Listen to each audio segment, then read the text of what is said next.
امشب در 24 نشست کابینه امنیتی اسرائیل بعد از تماس نتانیاهو با دونالد ترامپ درباره موضوع ایران. Justement, et je reviens à la deuxième partie de votre commentaire. انتقادهای گروسی از پنهانکاری جمهوری اسلامی در فعالیت‌های هسته‌ای. مدیر کل آژانس میگه میزان اورانیوم غنی شده در ایران رو نمیشه نادیده گرفت. گزارش ویژه آژانس درباره آزمایش‌های انفجاری مخفیانه در ایران. این سازمان میگه سایت‌های لویزانشیان، مریوان و ورامین بخشی از برنامه هسته‌ای مخفی ایران بودند. ابهام در روایت‌های حکومتی در قتل الهه حسین نژاد. واکنش‌های گسترده به صحبت‌های متهم به قتل که گفته بود قربانی بی‌حیا بوده.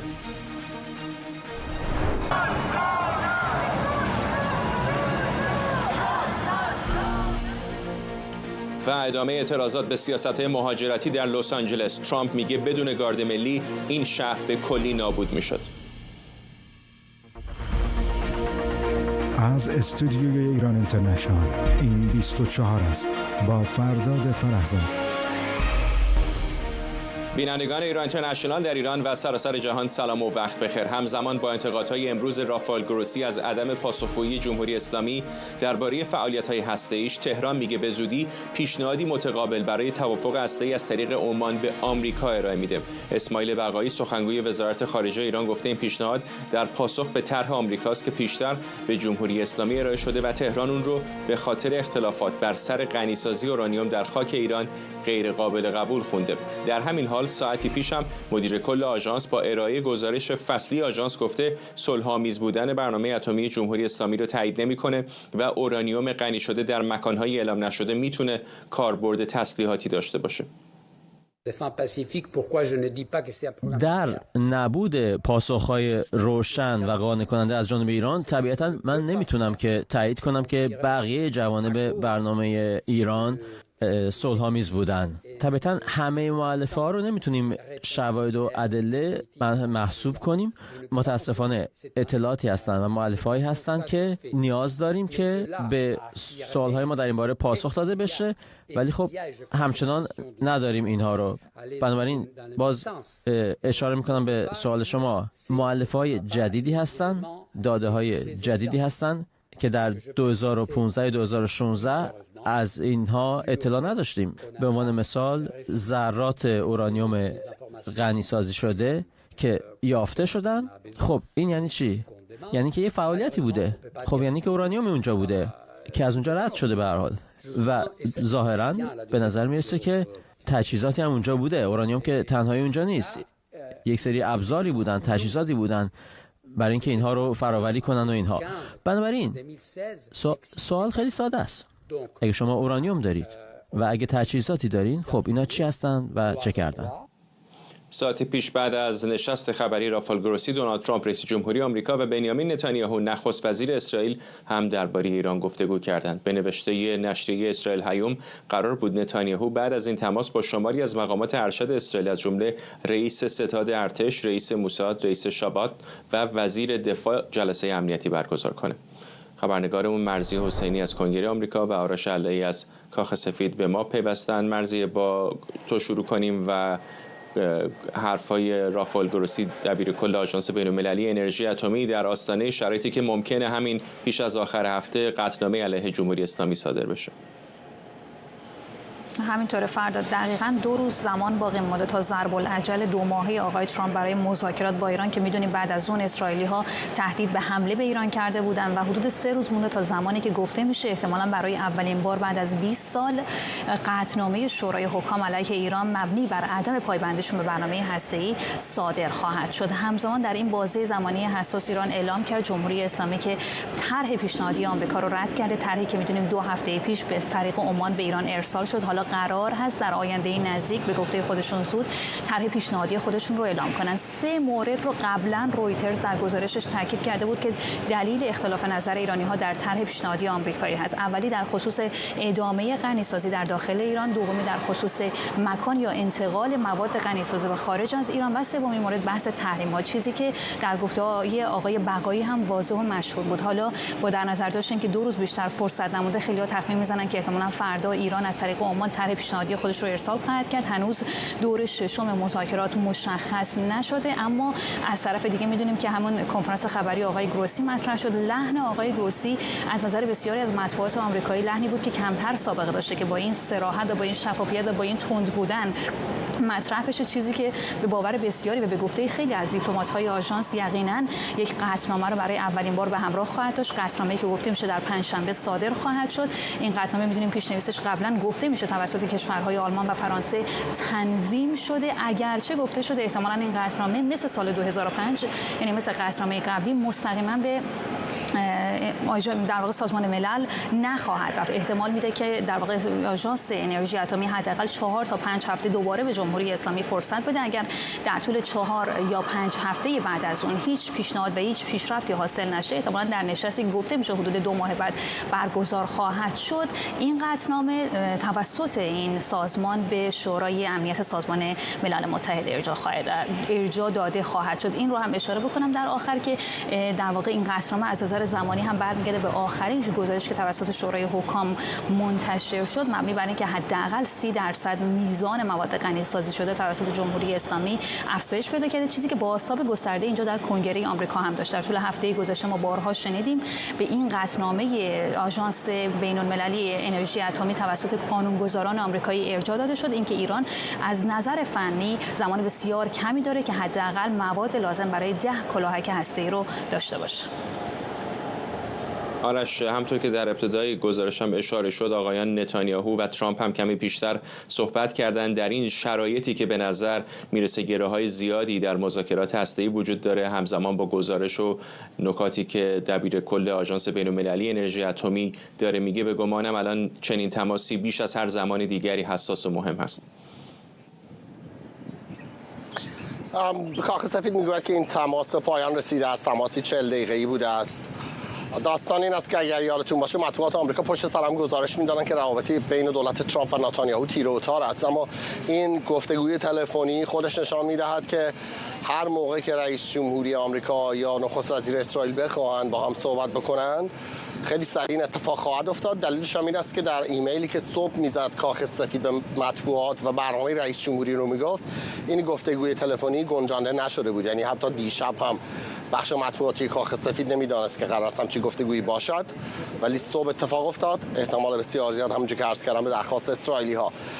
مطبوعات اسرائیل میگویند آقای نتانیاهو در حالی آمد به این گفتگوی تلفنی که یک جلسه مهم دادگاه داشت اونجا به عنوان متهم خودش باید شرکت میکرد، این جلسه رو نیمه کاره گذاشت. گفتگوی تلفنی با آقای ترامپ داشته است. مطبوعات اسرائیلی مخصوصا واینت میگویند راجع به غزه صحبت کردن، دو رهبر راجع به آزادی بقیه گروگان‌هایی که در دست حماس است و 100 البته برنامه هسته جمهوری اسلامی، در حالی که جمهوری اسلامی همونجور که در مرضیه در گزارشش گفت در حال آماده سازی یک پاسخ به آمریکایی هاست.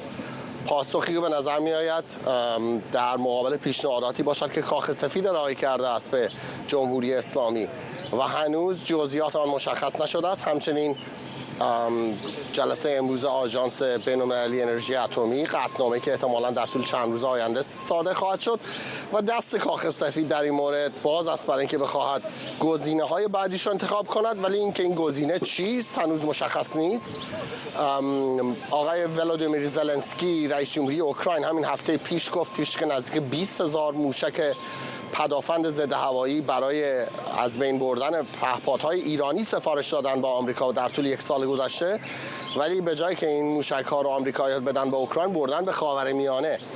به این معنی است که دولت ترامپ در حال تقویت دست خودش است از لحاظ نظامی، در حالی که این اتفاقات دارد می‌افتد. موشک‌های ضد پهپاد خودشون هم بردن به خاورمیانه. چند گزارش دیگر داشتیم در طول یکی دو ماه گذشته. انواع و اقسام بمب افکن‌های مختلف، هواپیماهای جنگنده، هواپیماهای سوخترسان، هواپیماهای استراتژیک، اینا الان همه دور و بر ایران هست در مناطق مختلف و به نظر میاد که آقای ترامپ دارد دست خودش از لحاظ نظامی قوی‌تر می‌کند. گزینه بعدی چه خواهد بود؟ آیا اسرائیلی‌ها پیش قدم خواهد شد؟ اسرائیلی‌ها خودشون گفتن ترجیح میدن آمریکا رهبری ائتلاف حمله علیه جمهوری اسلامی مخصوصا تأسیسات هسته‌ایش رو داشته باشد. اینو هم عرض کنم که در طول چند روز گذشته نظرسنجی‌های آمد بیرون در مورد بخشایی از جمهوری خواهان یا ماگا، جمله‌ش میک امریکا گریت اگین، که میگوید بیش از 70% جمهوری خواهان یا ماگا موافق حمله نظامی به تأسیسات هسته جمهوری اسلامی هستند. و در طول چند روز گذشته تحلیل‌های مختلفی در مطبوعات آمریکا راجع به این شنیدیم، از گروه‌هایی که میگویند بیشتر اینها کهنه سربازانی هستند که خودشون در عراق، افغانستان خدمت کردند و از نزدیک با جمهوری اسلامی آشنایی دارن و میدونن چه خطر بزرگی جمهوری اسلامی در منطقه. بخشی دیگرش هم میگویند به خاطر مسیحیان تبشیری است که به شدت موافق آقای ترامپ هستند، موافق اسرائیل هستند و مخالف ملاها و رژیم آخوندی جمهوری اسلامی. ممنونم از هر دوی شما. آرش علایی در کاخ سفید و مرضیه حسینی از کنگره آمریکا. مدیر کل آژانس بین‌المللی انرژی اتمی در پاسخ به سوالی در مورد مذاکره تهران و واشنگتن هم گفته آژانس نمیتونه صبر کنه تا نتیجه مذاکرات مشخص بشه.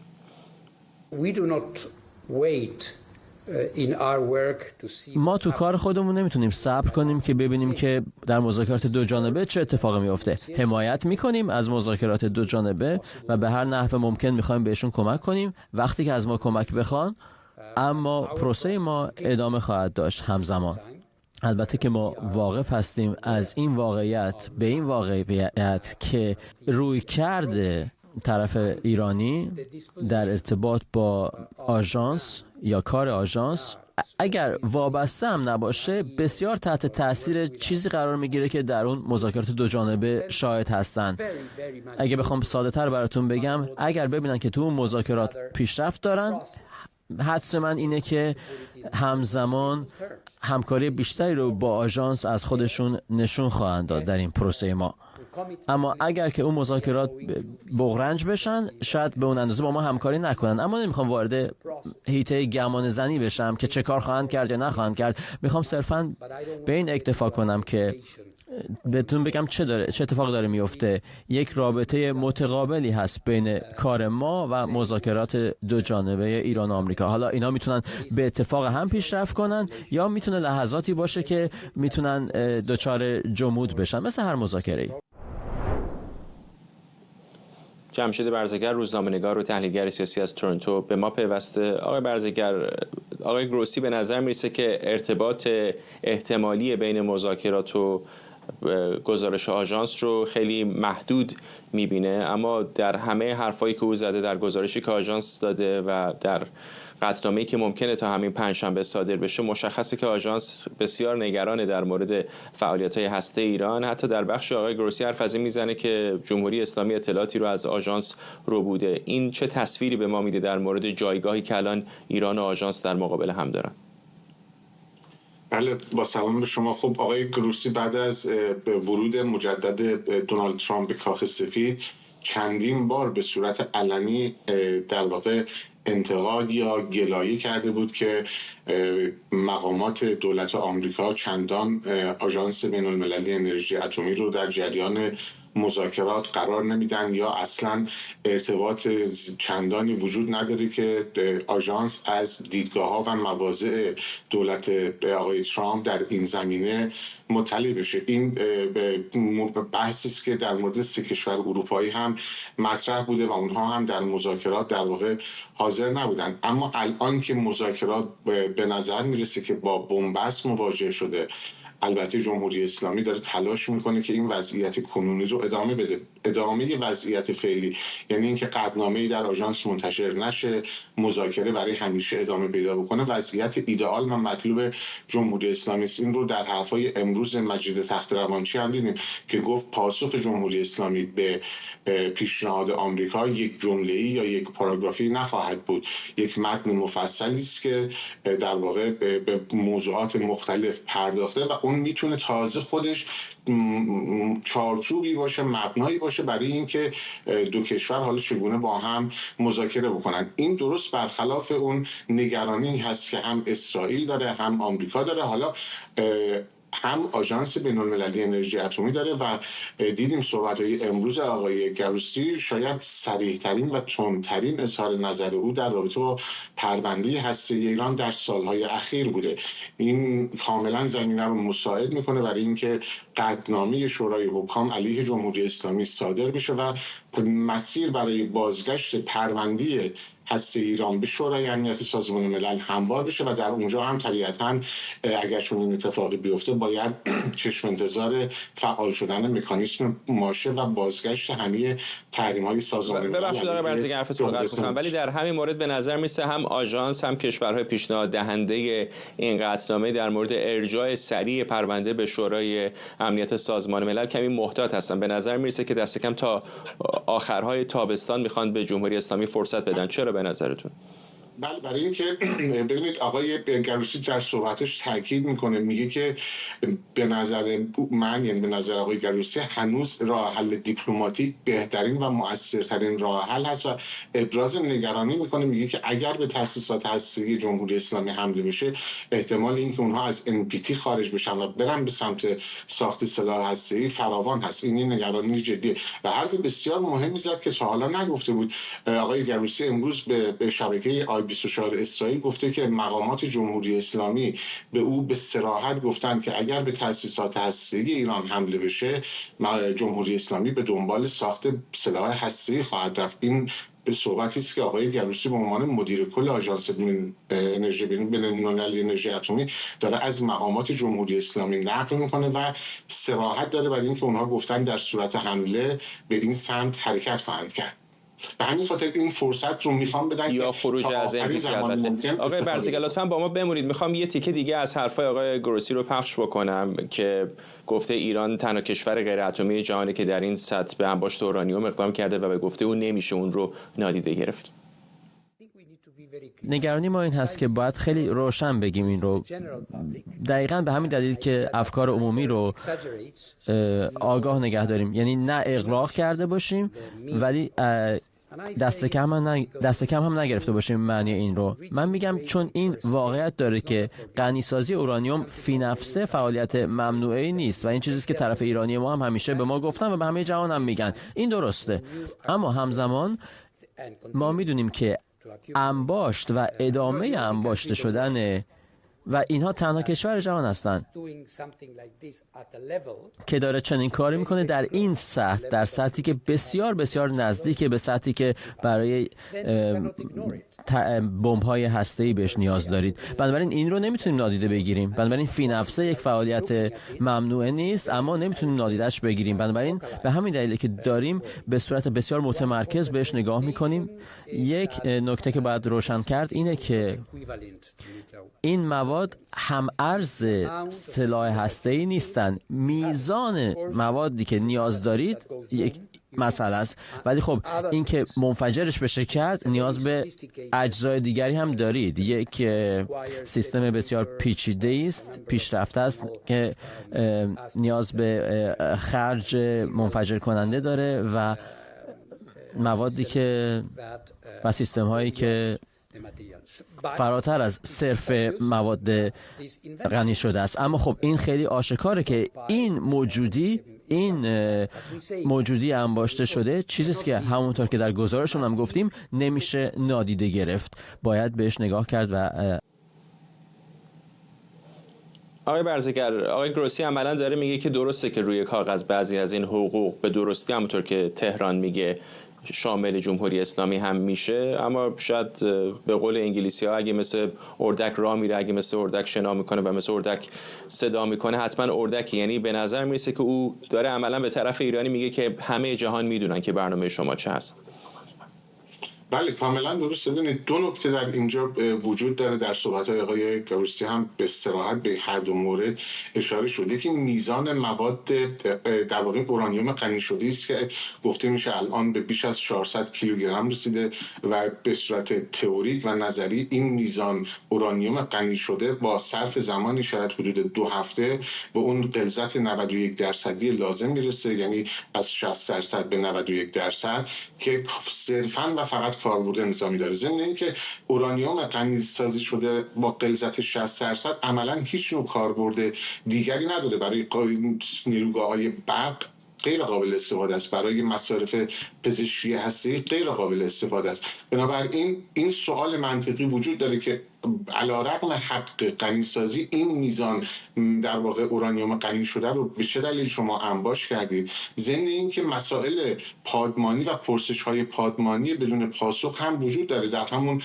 3 سایتی که شما اشاره کردید، یعنی مریوان، ورامین و ترغوزآباد. خب اینها نشون میده که در واقع آژانس به نشانه‌های دست پیدا کرده که جمهوری اسلامی دست کم تا اوایل سال 2000 میلادی یک برنامه مرتبط با تسلیحات هسته‌ای رو داشته دنبال می‌کرده که اونها رو مخفی نگه داشته از آژانس و تا امروز هم به سوالات آژانس در این زمینه پاسخ نداده. بنابراین از یک طرف داره برنامه مخفیانه تسلیحاتی رو دنبال میکنه و از یک طرف هم اورانیوم غنی شده لازم رو برای ساخت بمب اتم فراهم میکنه که اگر این دو رو کنار هم بگذاریم خب همون میشه که شما گفتید و اون نگرانی اصلی که جامعه جهانی داره. فقط اسرائیل نیست که این نگرانی داره. آژانس بین‌المللی انرژی اتمی به عنوان نهاد ناظر سازمان ملل متحد با صراحت هرچی تمامتر داره این هشدار رو میده که قادر نیست که تایید بکنه که برنامه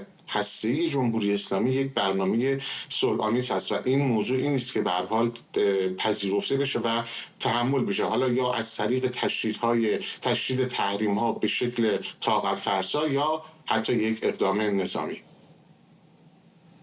ممنونم از شما جمشید برزگر، روزنامه‌نگار و تحلیلگر سیاسی از تورنتو کانادا. روزنامه جروسلم پست بر اساس گزارش آژانس بین‌المللی انرژی اتمی نوشته ایران چندین آزمایش انفجاری محرمانه انجام داده که تنها در چارچوب توسعه سلاح هسته‌ای قابل تفسیره. بنابراین گزارش این آزمایش‌ها با استفاده از منابع نوترونی انفجاری در سایت لویزانشیان انجام شدند و دست کم در 2 نوبت در بهمن و تیر 1382 به ثبت رسیدند. آژانس همینطور به موارد دیگری از جمله استفاده از محفظه‌های انفجاری در سایت مریوان و تجهیزات آلوده به گاز اورانیوم در سایت ورامین اشاره کرده. در گزارش آمده که این مکان‌ها بخشی از یک برنامه سازمان یافته و اعلام نشده هسته‌ای بودند و ایران در سالهای بعد تلاش کرده آثار فعالیت‌ها رو پاکسازی کنه و اطلاعات نادرست ارائه کنه. شهرام خلدی، پژوهشگر تاریخ خاورمیانه و روابط بین‌الملل از آنتاریو با ما. آقای خلدی، هرچند البته بخشی از این گزارش‌ها مربوط به اسنادی است که موساد منتشر کرده، ولی به نظر شواهد علمی و عملیش که آژانس هم بالاخره خیلی نگاه سیاسی معمولا نداره، فنی داره، اینقدر عیان هست که حتی صدای آژانس رو هم درآورده. چقدر به نظرتون عواقب حقوقی میتونه دست کم داشته باشه برای ایران؟ درود بفرستم خدمتتون قربان. خیلی سریع بریم سر اصل مطلب. مهمترین مسئله بقیده من در گزارش آژانس مسئله آزمایش سرد هست و اگر به تعریف تکنیکی و حقوقی آزمایش سرد از نظر آژانس نگاه بکنیم، به فارسی میشه آزمایش سرد یعنی تست طراحی بمب هسته‌ای بدون مواد منفجره هسته‌ای. ایران در سال 2003 در مریوان آباده، البته در فارس، این آزمایش ها را انجام داد تا مطمئن شود که سیستم بمبش کار می‌کند.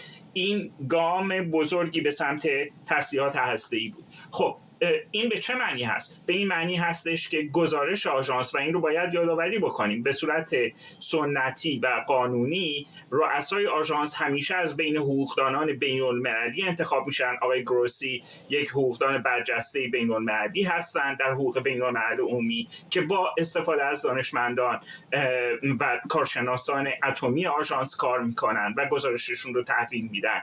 و در این گزارش گرچه صریحاً نرفتن به این که بگن جمهوری اسلامی داره بمب اتمی تولید میکنه و صریحاً نگفتن این یک برنامه اتمی نظامی هست، ولی همونجوری که در گفتگوتون با جناب برزگر فرمودید، تمام نشانه ها و مستنداتی که آژانس مستقل از مدارکی که اسرائیل از ترغوزآباد یا شورآباد یا هر جایی به دست آورده، همه اینها رو راستی آزمایی کردن.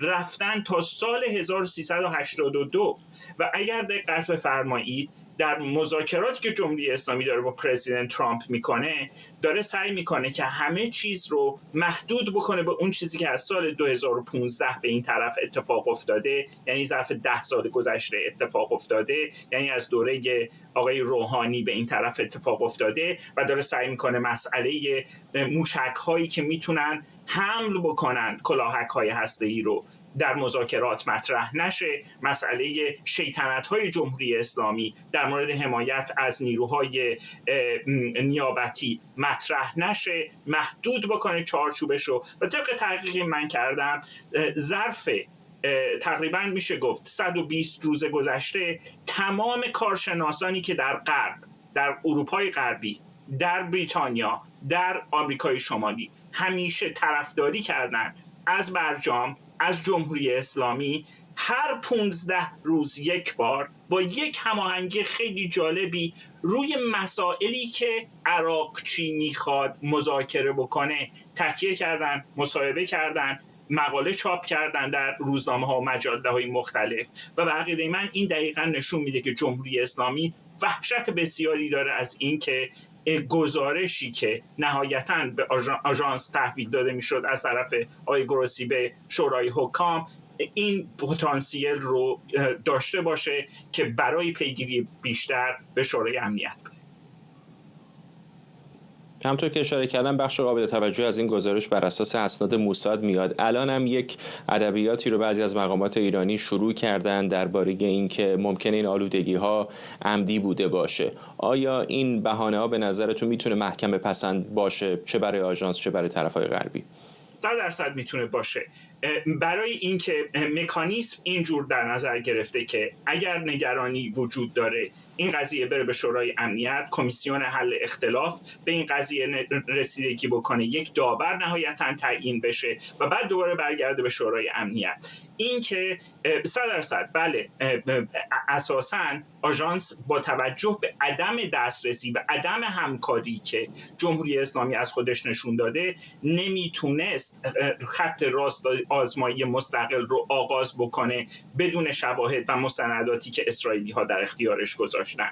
اما اون چه که در این 26 صفحه تا اونجایی که من مطالعهش کردم کاملا مشخص هست، آژانس داره میگه که جمهوری اسلامی که دائم تهدید میکنه که اگر شما چنین و چنان بکنید ما از NPT خارج میشیم، در چندین مورد مختلف، من حداقل 15 موردش رو شمردم، 16 موردش رو شمردم، در 16-17 مورد مختلف NPT رو زیر پا گذاشته. و یک نکته خیلی مهمی، همین چند وقت پیش فاکس نیوز گزارش داد که از تأسیسات سمنان که تریتیوم در واقع درش تولید می شده به ما خبر داد، تأسیساتی که البته هیچ صحبتی در گزارش آژانس نشده. و اتفاقا در وقتی یادم این گزارش هایی که بار سنگین حقوق دارن میخونه چرا تأسیسات سمنان رو مورد بررسی قرار نداده آژانس؟ به خاطر اینکه نتونسته مستقل راستی آزمایی بکنه. حالا اهمیت تأسیسات سمنان چیه؟ تریتیوم ازش برای آزمایش سرد استفاده میشه، یعنی اینکه شما تمام عوامل رو برای ساخت بمب اتمی دارید ولی نمیخواید دست به یک انفجار اتمی داغ بزنید که جلب توجه دنیا رو بکنه. یک آزمایش سرد رو انجام میدید، از تریتیوم استفاده میکنید، تریتیومی که در تأسیسات سمنان هم تولید شده و اون وقت شما خودتون رو میرسونید به آستانه همون چیزی که توی گزارش اومده، 10 تا بمب اتمی، و بعد شما موشک‌های بالستیکش رو هم دارید. حالا شما در نظر بگیرید اگر درگیری بین جمهوری اسلامی و اسرائیل پیش بیاد و اینا 300 تا موشک بفرستن به طرف اسرائیل، یک دونه از این موشک‌ها با کلاهک هسته‌ای به جایی در اسرائیل بخوره، هم فلسطینی‌ها رو از بین خواهد برد، هم اعراب ساکن اسرائیل رو از بین خواهد برد، هم اسرائیلی ها رو. ممنونم از شما. شهرام خلدی، پژوهشگر تاریخ خاورمیانه و روابط بین الملل از آنتاریو. 3 روز بعد از اعلام کشف جسد الهه حسین نژاد و زمانی که نیروی انتظامی با قطعیت انگیزه قاتل رو سرقت گوشی اعلام کرد، حالا روایت‌ها و جریان خبری درباره این پرونده به راه افتاده. در ویدئوی اعترافات منتشر شده در شبکه‌های اجتماعی، قاتل یا متهم به قتل الهه حسین نژاد او رو بی‌حیا خطاب کرده و گفته سرنوشت چنین زنانی همینه. بهمن فرزانه متهم به قتل الهه حسین نژاد در این ویدیو گفته نیازی به گوشی نداشته و اون رو به بیرون پرتاب کرده. گفته‌های او گمانه‌زنی‌ها درباره انگیزه خشونتبار و زن ستیزانه این قتل رو تقویت کرده و روایت رسمی از ماجرا رو با تردید روبرو ساخته. مهدی گلرو فعال سیاسی از مالمو با ما. خانم گلرو، در یک شرایط نرمال حقوقی اظهار نظر در مورد پرونده این چنینی خب منوط بر این بود که روند دادرسی طی بشه، اما می‌بینیم که اطلاعات ضد و نقیض زیادی داره میاد، از جمله همین ویدئویی که در شبکه‌های اجتماعی منتشر شده. دقیقاً ما چه می‌دونیم؟ چه اتفاقی افتاده برای او؟ واقعیت اینه که مهمترین چیزی که میدونیم اینه که یک زن کشته شده و بر اساس داده‌هایی که تا الان داریم اون زن به خاطر زن بودنش در حکومت جمهوری اسلامی کشته شده، یعنی به خاطر نوع پوششش، به خاطر شرایطی که داشته، به خاطر اینکه محدودیت‌های قانونی وجود نداره. و ما توی شرایطی داریم این مصاحبه رو می‌بینیم که این فرد میدونه که داره از کلمه‌ای استفاده می‌کنه که میتونه فشار رو روی اون کاهش بده، یعنی داره از ادبیات حکومت استفاده می‌کنه، ادبیاتی که حتی مسعود پزشکیان هم همین امروز دوباره در یک توییتی اومده اون رو تاکید کرده بر اینکه ولنگ و باری، بی‌بند و باری میتونه جامعه رو ببره به سمتی که بخوان اعتراض کنن. یعنی شما می‌بینید که همون ادبیاتی رو که یک این نکته جالبی از خانم گلرو که اشاره می‌کنید، اینو اینور اونور هم دیدم، یعنی در واقع دارید میگید که ممکنه این یک به عنوان یک راه گریزی داره متهم ازش استفاده میکنه. بله، روشی هستش که میدونه خودش رو میتونه ببره تو تیم برنده، تو تیم کسانی که اگر زن بی‌حیایی رو ببینن این حق رو بهش میدن که بخواد باهاش اینطور برخورد بکنه. و توی خیابون‌ها هم همین برخورد داره میشه با زنانی که به گفته خود جمهوری اسلامی استانداردهای حجاب اونها رو ندارن و این اولین باری نیستش که داره این اتفاق میفته و تا وقتی که قوانین محدود کننده خشونت علیه زنان وجود نداره این اتفاق میتونه باز هم تکرار بشه و افرادی که قاتل هستن، چه همسر و برادر و پدر فرد مقتول باشن، زنی باشن که کشته شده، چه یک فردی باشه مثل همین فردی که الان تصورش اینه که کاری کرده که به نظر حکومت و سیستم قضایی کار درستی هستش، این افراد میتونن زیر سایه همچین حکومتی به راحتی قتل انجام بدن و در نهایت هم خودشون رو در موقعیت محق بدونن که ما زنی رو که بی‌حیا بوده رو کشتیم. فارغ از اینکه واقعا آیا ادعای او در این ویدیو درست باشه یا نه، اصلا اظهارات این چنینی چقدر این خطر رو ایجاد میکنه که دیگرانی هم با خیال راحت که اگر اتفاق این چنینی بیفته میتونیم بهانه حکومتی بهش بچسبونیم، ممکنه اقدامات این چنینی رو بیشتر بکنه. ما سر اسیدپاشی‌های اصفهان این رو داشتیم که یک امام جمعه مشخصاً اومد گفت هر کسی هر جوری که فکر میکنه میتونه با زنان بی‌حجاب برخورد بکنه و اون فاجعه اتفاق افتاد و هرگز اسیدپاشا پیدا نشدن.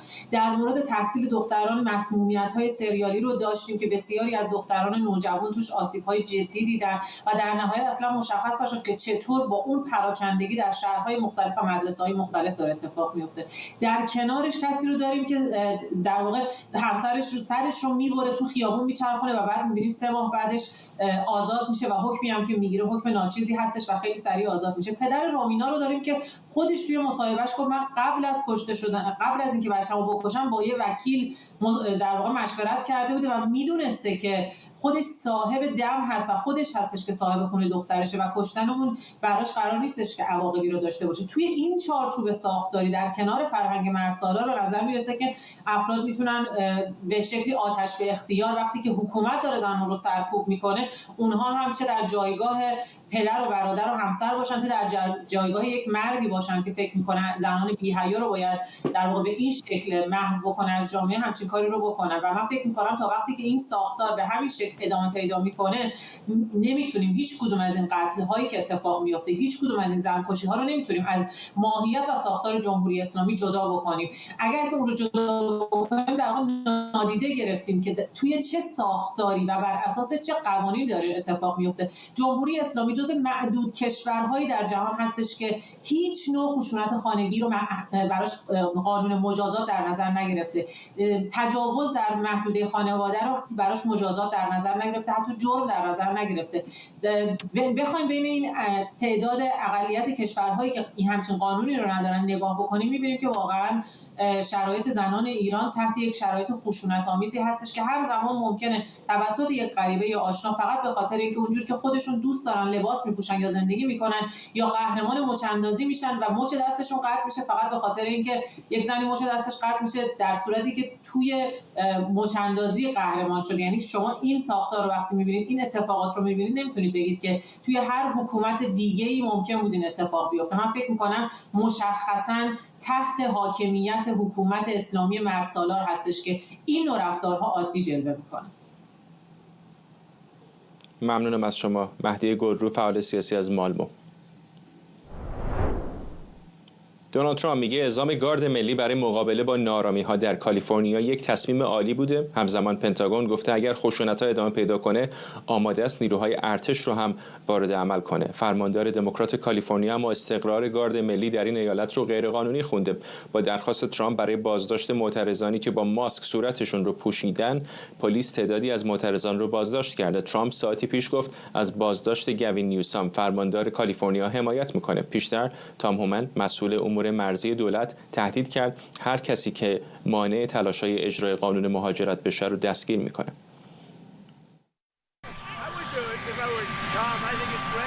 اگه من جای تام بودم این کارو میکردم. گوین از جلب توجه خوشش میاد، اما فکر میکنم انجام این کار عالی میشد. او کارش رو افتضاح انجام داده. ببینید، من فرماندار کالیفرنیا رو دوست دارم. آدم خوبیه، اما به شدت بی‌کفایت. همه اینو میدونن. کافیه به اون راهن کوچیکی که در حال ساختنش است نگاه کنید. حدود 100 برابر بودجه پیش بینی شده هزینه برده. کسانی که این مشکلات را ایجاد میکنن آشوبگران حرفه‌ای هستن. اونا شورشی ان. آدمای بدی هستن. باید در زندان باشن.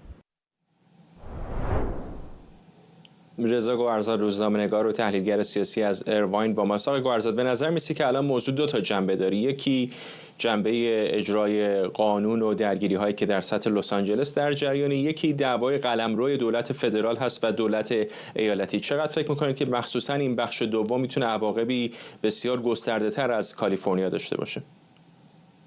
درود من بر شما و بینندگانتون در سراسر گیتی و سپاس از دعوت به برنامه. ببینید، این قانونی که بحثش هست و آقای ترامپ هم چند بار بهش اشاره کرد به یه نوعی، وقتی گفته میشه شورش، برمیگرده به اون قانون 1807 که از زمان تاماس جفرسون تایید مجلس، دو مجلس رو گرفته بود و تصویب شده بود. ولی پس از اون بارها این قانون به شکلی تفسیرهای گوناگون شده. برای همین هم هستش که همکنون این شکل قانونی که گرفته و آقای گوین نیوسام میگه که از اون این برخلاف قانون اساسی داره آقای ترامپ عمل میکنه. میدونین که وکلای آقای ترامپ هم خواهند رفت به این سو که نه، این کالیفرنیا بوده که این کار رو کرده. کما این که همکنون به سبب این که معترضان در دستشون پرچم کشور دیگر رو میگیرن، بیشتر کمک میکنه به آقای ترامپ که در این مسیری حرکت کنه که اینا اصلا خارجی هستن، مخالف دولت هستن و نمیخوان بذارن دولت فدرال کارش رو انجام بده. همین جاست که آقای ترامپ امروز میگه که اگر گوین نیوسام دستگیر بشه، من بودم دستگیرش میکردم. خیلی هم خوشحال میشم اگر این کار اتفاق بیفته. و اینجاست که بین قانون ایالت و قانون فدرال مسئله میشه.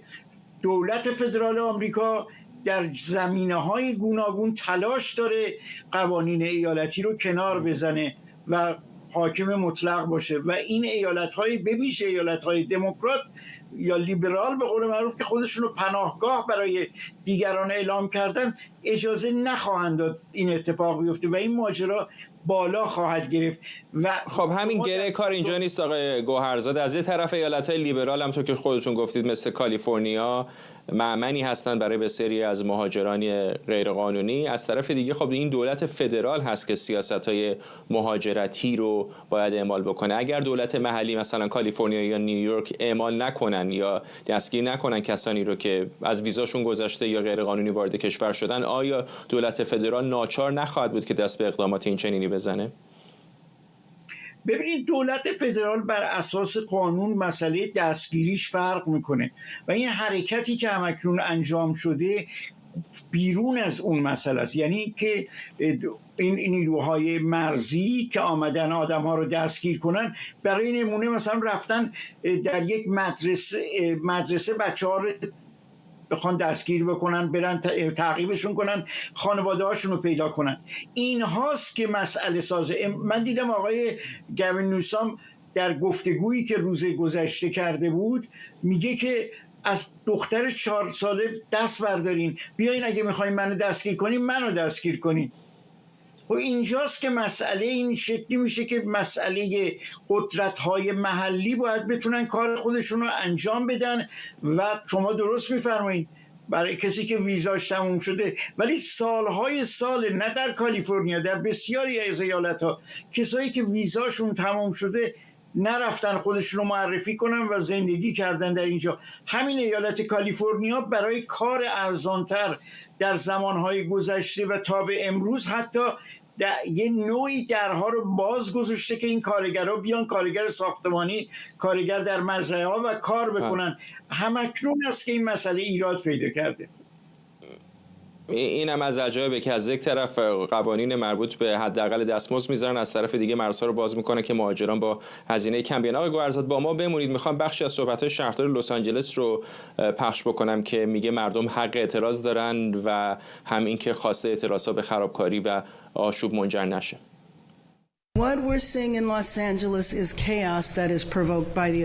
آنچه در لس آنجلس شاهدیم هرج و مرجی است که دولت داره بهش دامن میزنه.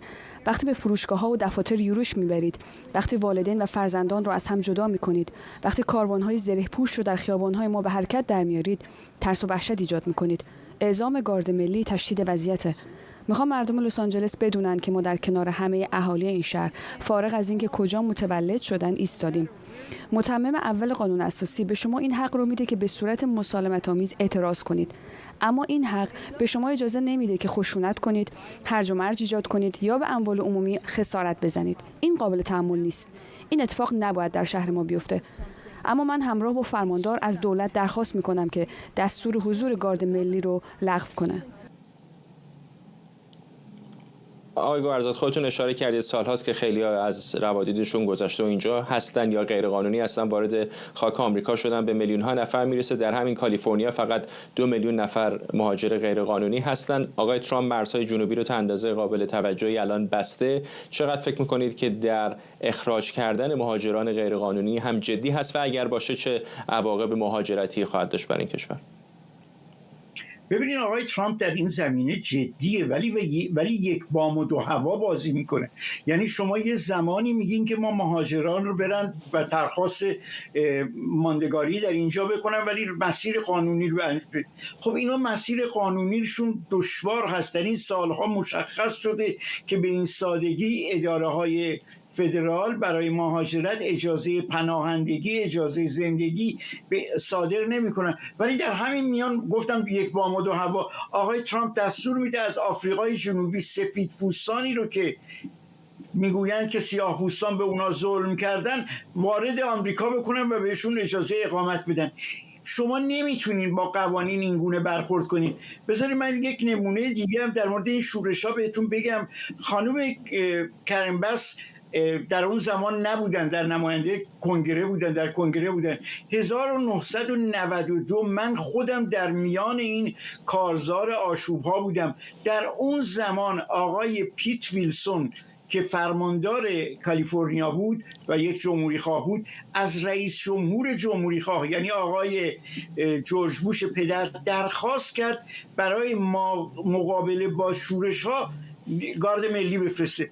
خب این اتفاق هم افتاد، ولی واقعیت اینه که گارد ملی با ایجاد همین چیزی که خانم کرن باس بهش اشاره می‌کنه، زره‌پوشا در خیابون‌ها در حرکتن، یه حالت نظم جنگی به خیابون‌ها دادن، سبب شد که همه در برابرش بایستن. شما مغازه‌های و فروشگاه‌های بسیاری رو دیدین که آتش زده شد و نابود شد و طول کشید و به دستگیری‌ها انجامید، ولی هرگز مشکل به این سادگی حل نشد. دولت فدرال در این نوع داره حرکتی میکنه که دخالت در امور داخلیه.